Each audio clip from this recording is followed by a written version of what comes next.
তবে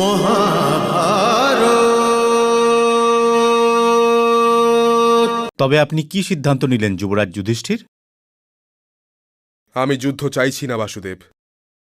যুদ্ধ তো আমিও চাইছি না, আর না আমি যুদ্ধের প্রশ্ন তুলতে চাইছি। আমি তো কেবল এটাই বলছি যে এখন খবর ছড়িয়ে গেছে যে আপনারা জীবিত, আর এজন্য এটা প্রয়োজন যে আপনারা নিজেদের অধিকার চেয়ে নিন। নিজের অধিকার চাওয়া মানুষের কর্তব্য। আর যদি আপনারা এটা না করেন তাহলে আর একটা সমস্যা সামনে আসতে পারে।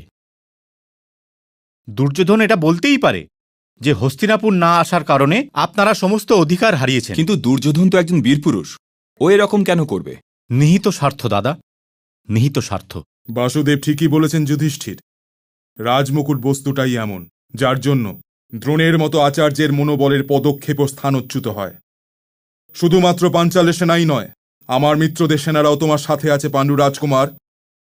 তুমি যখন চাইবে তখন এই সেনারা তোমার পতাকার নিচে হস্তিনাপুরের উদ্দেশ্যে যাওয়ার জন্য প্রস্তুত থাকবে। না পাঞ্চাল নরেশ, না।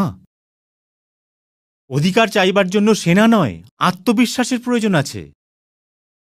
সেনাদের যাত্রার কারণে উড়ে আসা ধুলো অধিকারের প্রশ্নকেই ঢেকে দেবে।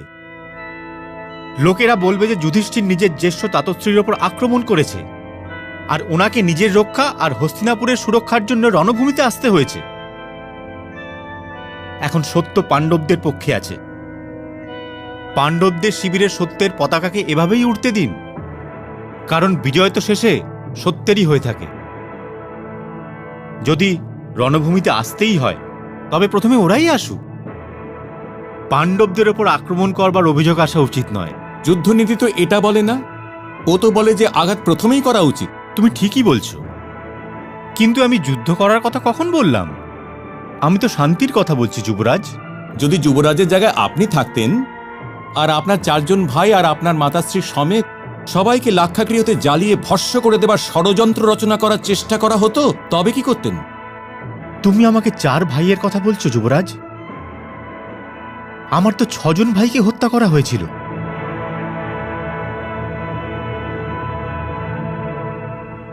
আমার মাতাশ্রী ও পিতাশ্রী কারাগৃহের অন্ধকারে, দিনের কথা তো ছেড়েই দিন, বছর পর্যন্ত গুনতে ভুলে গিয়েছিলেন।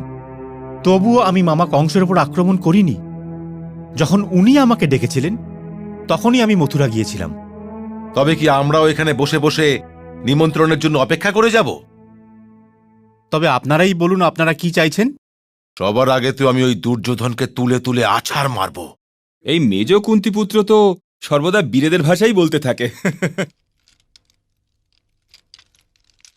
মহারাজের জয় হোক। হস্তিনাপুর নরেশ মহারাজ ধৃতরাষ্ট্রের দূত হয়ে মহামন্ত্রী বিদুর এখানে আসছেন। উনি দর্শনের অভিলাষী।